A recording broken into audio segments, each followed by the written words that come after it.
ازيكم عاملين ايه؟ النهارده هنعمل مع بعض صوص كريمي بيتقدم دايما في المطاعم وبالذات مطاعم البيتزا.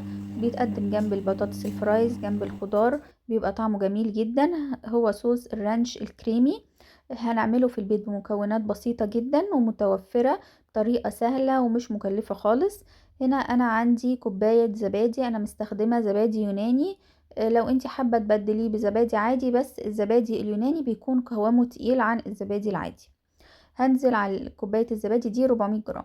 هنزل عليها بكوباية من المايونيز. مهم قوي ان المعيار يكون قد بعض، ان المايونيز والزبادي يكونوا قد بعض.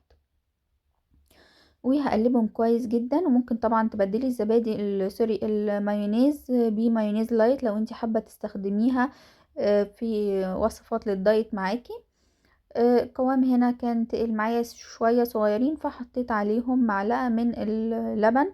لو انت حابة القوام يكون كده مش لازم تضيفي اللبن. اللي بيميز بقى صوص الرانش هو الشبت، وضروري جدا ان احنا نستخدم فيه شبت، بس شبت مجفف مش فريش. انا هنا استخدمت شبت وبقدونس مجففين. انا مجففاهم في البيت عادي.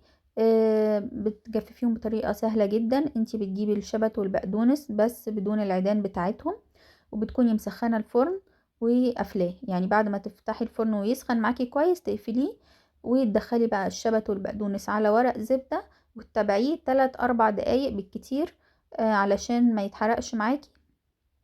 وبتطلعيهم بقى تستخدميهم على اي وصفة انت تحبيها. هنا انا نزلت بالشبت والبقدونس دي حوالي معلقة او اقل من معلقة، اقل من معلقة كبيرة. ونزلت عليها بقى ببصل باودر وصوص وتوم باودر. وهنظبط كمان الملح والفلفل بتاعنا.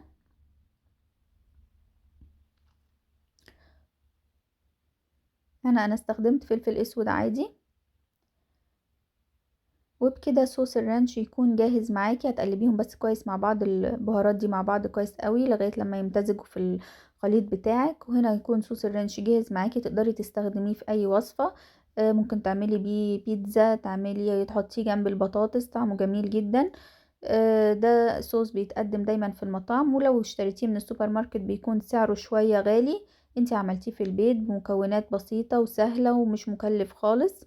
تقدري تحتفظي بيه كمان في التلاجة لمدة 5 أيام في جار يكون متعقم.